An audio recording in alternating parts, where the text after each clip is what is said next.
गरीब घर की बेटी, बेटियां किसी से कम नहीं। कहानी एक ऐसी माँ की जिसके सपने और लालच इतने बड़े थे कि उसने उसे पूरा करने के लिए अपनी सगी बेटी को भी नहीं बख्शा। अरे मेरी प्यारी बिटिया रानी, सारा दिन इतने डिजाइनर कपड़े सिलती है। ये तो हाई क्लास के लोग पहनते हैं ना बेटा। हाँ माँ, तभी तो इनके सिलने के लिए मुझे इतने अच्छे पैसे मिलते हैं। देखो माँ, अगले महीने घर में रंगीन बड़ा टीवी लगवा दूंगी। हाँ।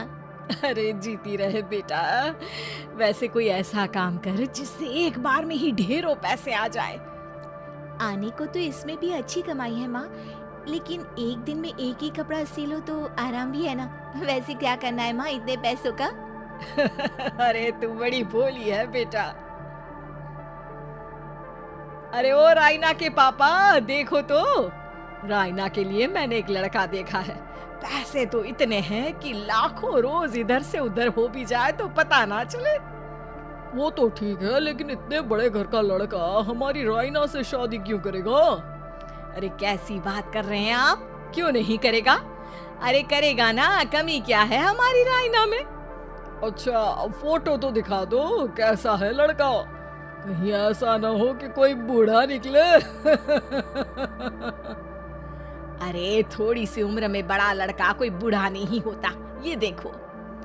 फोटो किसी लड़के की नहीं बल्कि एक आदमी की थी। ये क्या बकवास है? कौन है ये? इसके बेटे की फोटो दिखाओ। जी ये वो लड़का ही है। अरे साधना, तुम सगी माँ हो या सौतेली? अरे पैसा रहेगा तो राज करेगी ना। मेरे जीते जी मैं अपनी बेटी की शादी इतने बूढ़े आदमी से बिल्कुल नहीं करूंगा। जब मैं अपनी बेटी के लिए लड़का पसंद नहीं कर सकती तो मेरा इस घर में रहने का अधिकार ही नहीं है। जैसे ही वो जाने लगती है कि तभी रायना वहां आ जाती है।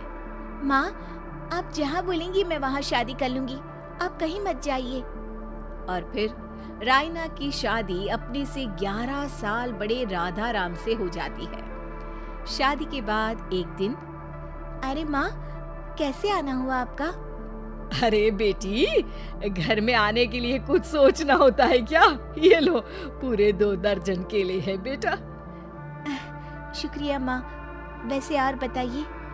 बेटा, तेरे पापा की तबीयत खराब हो गई है और तू तो जानती है कि उनकी कमाई कितनी है। अगर तुझसे कुछ पैसों का इंतजाम हो जाए तो।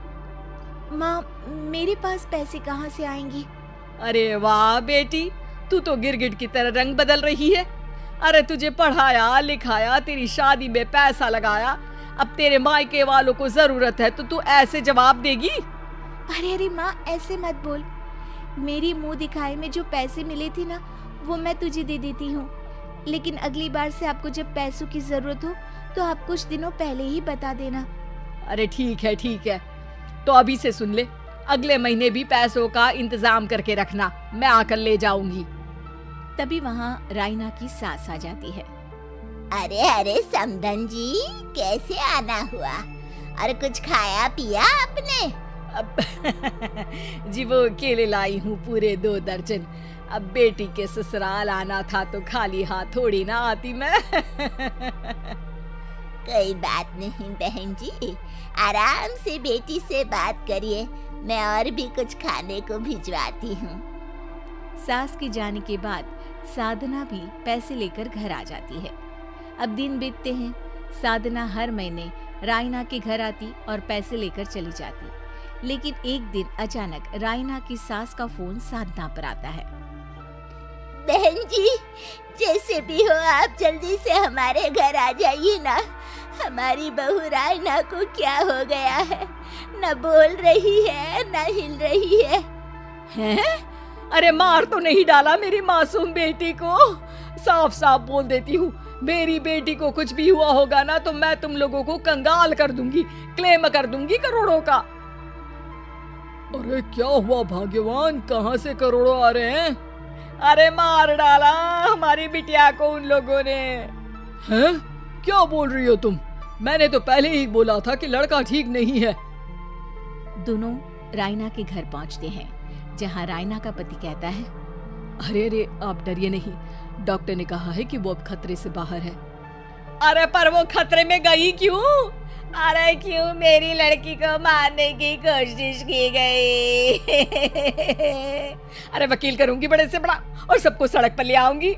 अरे सौम्या की माँ में इतनी हिम्मत है कि वो अपनी बेटी को पाल ले। रास्ते में ले आऊंगी तुम लोगों को। हाँ। अरे माता जी, लेकिन डॉक्टर की बात तो सुन लीजिए। नहीं नहीं, मुझे किसी की बात नहीं सुननी मेरी बेटी। अरे सुन तो लो भाग्यवान कि क्या बोलना चाह रहा है तुम्हारा दामाद। जी दामाद जी, बताइए क्या हुआ है हमारी बेटी को?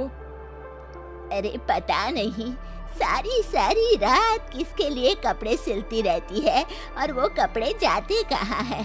अरे हम तो इतने पैसे वाले हैं, हमें तो कोई ज़रूरत नहीं है इसके सिलाई के पैसों की।